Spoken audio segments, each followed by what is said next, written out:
Meu querido, minha querida, que a paz do Senhor Jesus esteja com você aonde você estiver e de uma maneira toda especial aí juntinho no seu lar.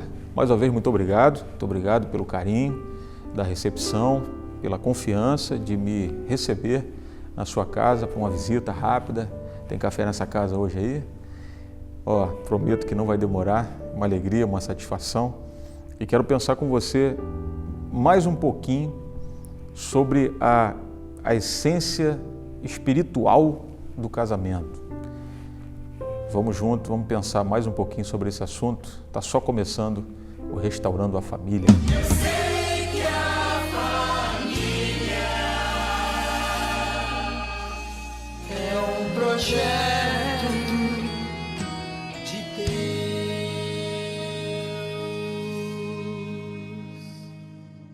Meus queridos, vamos lá? Vamos pensar sobre o nosso casamento que nasceu na mente de Deus. Isso é profundo, isso é muito profundo, você pensar que o casamento não foi uma ideia humana, alguém sentou, pensou, teve uma ideia, mas não, foi Deus que pensou em criar um homem e uma mulher, mas não para deixá-los andando sozinhos.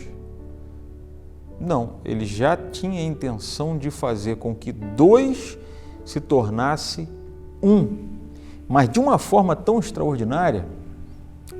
É isso que você precisa pensar, né? Porque nós temos a palavra de Deus. E a palavra de Deus é que nos ajuda, nos dá base.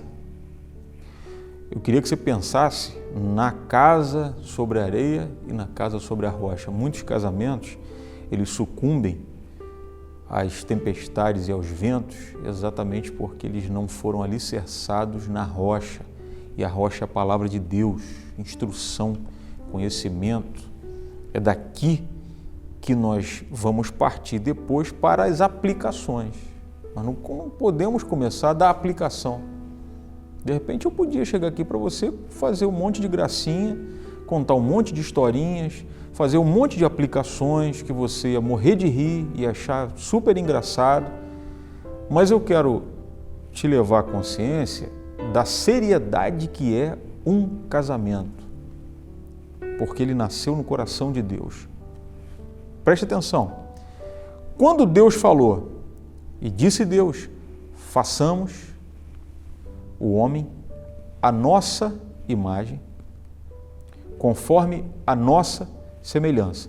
Você já sabe, isso já é um conceito bem difundido e compreendido na palavra de Deus, que Deus não estava só, Ele estava com o Filho e com o Espírito Santo. Então eram três. Então Deus falou, façamos. Estavam os três, façamos o homem conforme a nossa imagem e a nossa semelhança. Deus não falou, eu vou fazer o homem conforme a minha imagem e a minha semelhança. Não, a nossa quem? A Trindade. Então Deus fez, e você já sabe, Deus imprimiu no homem e na mulher características especiais da Trindade. Você já pensou nisso?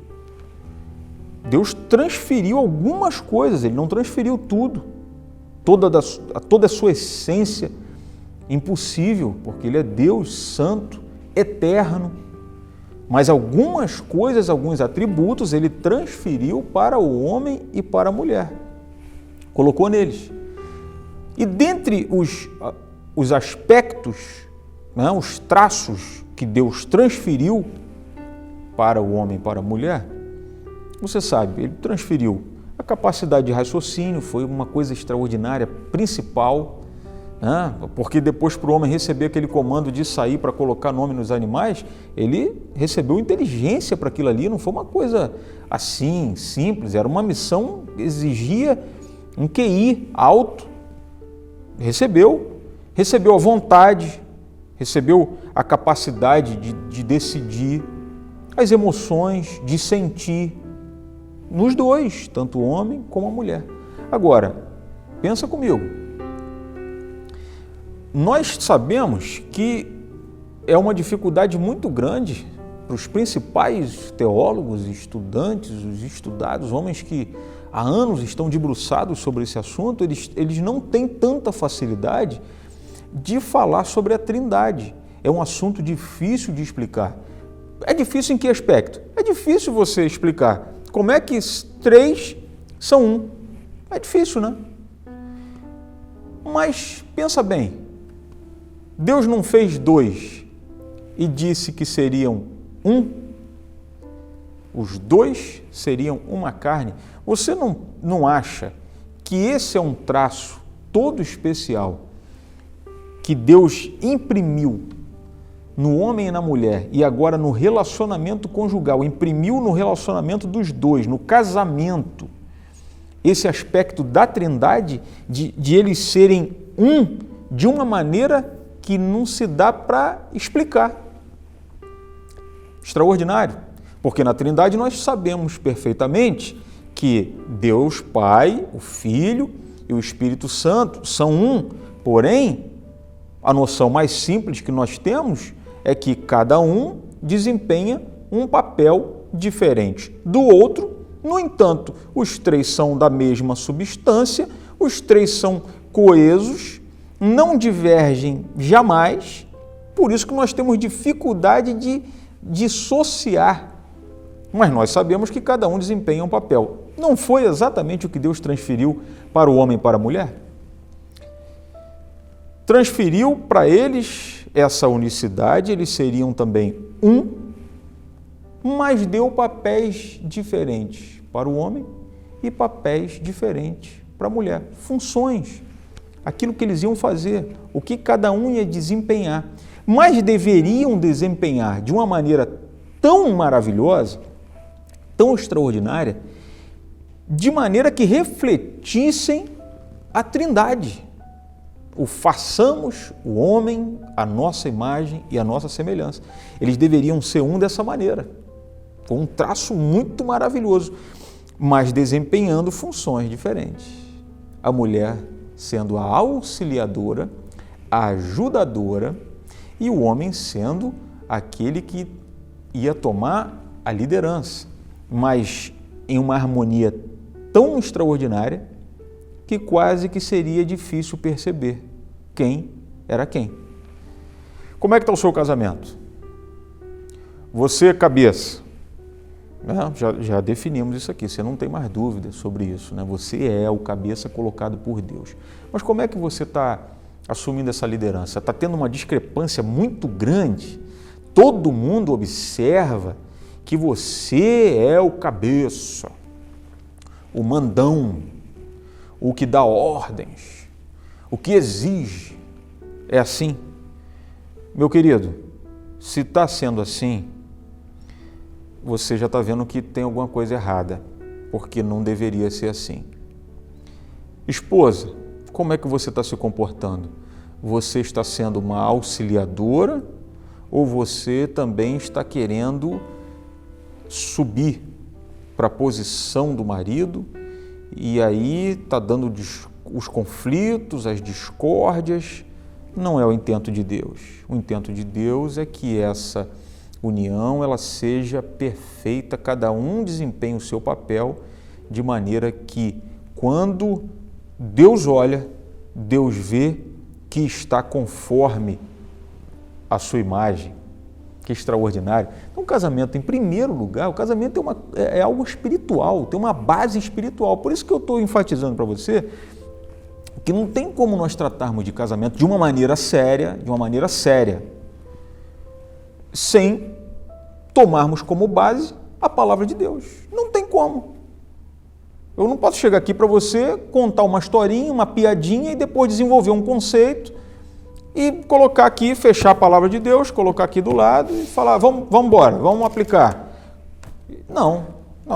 Até porque eu tenho convicção de que se você tomar como base esses fundamentos aqui do casamento, da união, da forma que Deus criou, muitos problemas no seu relacionamento vão ser resolvidos.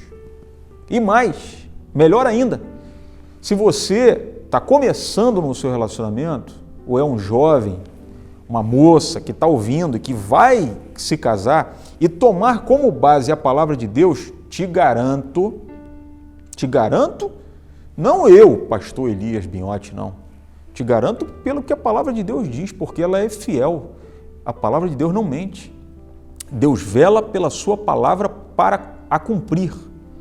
Se você tomar como base a palavra de Deus, os problemas vão aparecer, mas eles vão ser facilmente resolvidos, tranquilamente resolvidos, porque vai ter dentro de casa um homem de Deus, uma mulher de Deus, com a mente de Cristo, os dois pensando com uma mente espiritual. Aí muita coisa não vai acontecer. Muito problema, você não vai precisar do seu pastor. Porque muita coisa chega para o pastor resolver e sabe qual é a nossa conclusão? É que parecem dois ímpios que não conhecem a palavra de Deus. Não tem uma estrutura, não tem uma base, esquece, atropelam tudo. E a gente fica até assustado, às vezes fala, que isso, meu Deus do céu? Parece uma ímpia? Parece um ímpio? Então, a primeira coisa que tem que fazer é o quê?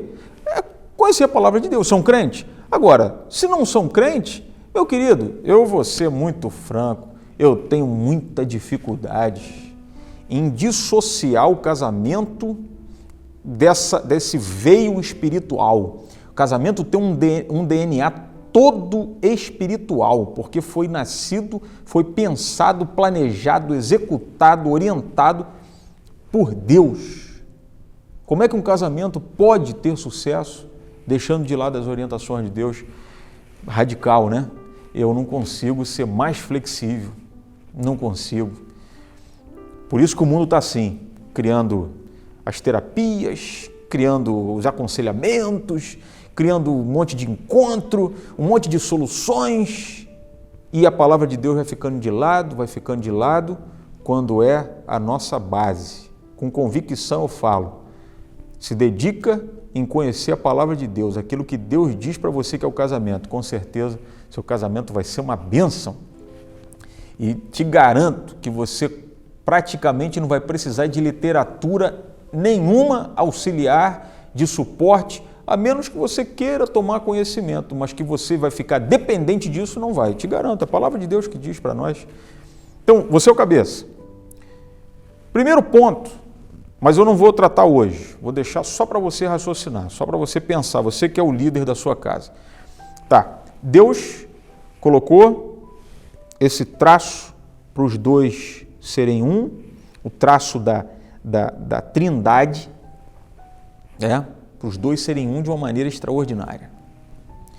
Poxa, pastor, então tá, como é que eu vou ser um e desempenhar papéis diferentes? Como é que funciona isso? Funciona. Há como fazer porque a palavra de Deus diz para nós que dá. E você sabe que nós servimos um Deus que Ele nunca exige de nós algo que nós não conseguimos realizar. Nunca, jamais. Deus já garantiu para nós que aquilo que Ele exige é porque Ele sabe que nós podemos realizar.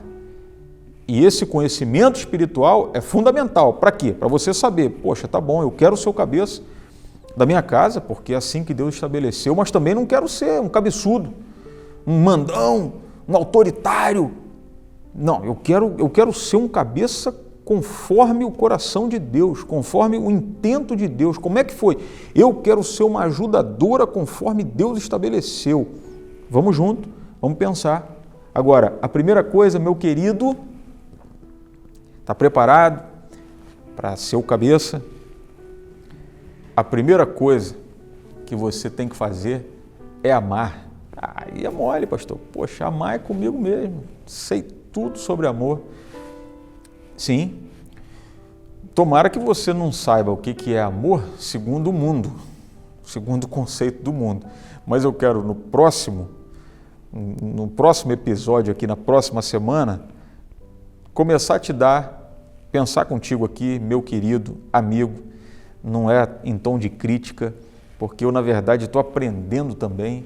Cada dia que passa que eu preciso meditar na palavra de Deus, ler, para poder transmitir com segurança, com confiança, com certeza, com convicção para você, eu também vejo a minha necessidade. A primeira coisa é amar. Você está amando a sua esposa como Cristo nos ensinou? É assim que deve ser. Muito obrigado, mais uma vez, pela recepção calorosa, que Deus te abençoe. Obrigado por essa confiança de poder entrar na sua casa. Quem sou eu? Alto nível, hein? Eu te agradeço, muito obrigado. E semana que vem a gente volta, não deixa de se inscrever, de acompanhar. E essa palestra aqui, ela fica guardada, você sabe, depois você pode ir lá, repetir, ouvir novamente. Se tiver alguma correção, pode mandar para a gente. Às vezes a gente pensa que falou tudo que gostaria e não conseguiu falar, e ficou alguma coisa, alguma lacuna, alguma brecha. Perdoa a gente aí, ou me perdoa aí, porque a gente vai melhorando a cada dia. Tá bom, meu querido? E não se esqueça de duas coisas. A primeira coisa, não se esqueça que há um hóspede que quer estar na sua casa todo dia. E é um hóspede sensacional. Um hóspede que não dá despesa, pelo contrário, ele só traz. Quando ele chega, ele não dá uma despesa, ele te abençoa, ele traz bênçãos para a sua casa, traz paz, felicidade, tudo que você possa imaginar que dinheiro não compra, esse hóspede traz na bagagem dele. E você precisa ter esse hóspede dentro da sua casa direto. E você está cuidando dele, está tratando bem dele, está se preocupando com ele. Porque ele para ficar na sua casa, ele precisa estar se sentindo bem. E se ele não estiver se sentindo bem, ele te deixa sozinho. E aí é um prejuízo. Esse hóspede é o contrário. Quando ele vai embora, você toma prejuízo. Quando ele fica, você é abençoado, você prospera. Então não se esqueça disso. E a outra coisa, não se esqueça que a minha, a sua, a nossa família é uma ideia, um projeto de Deus. Que Ele te abençoe em nome de Jesus.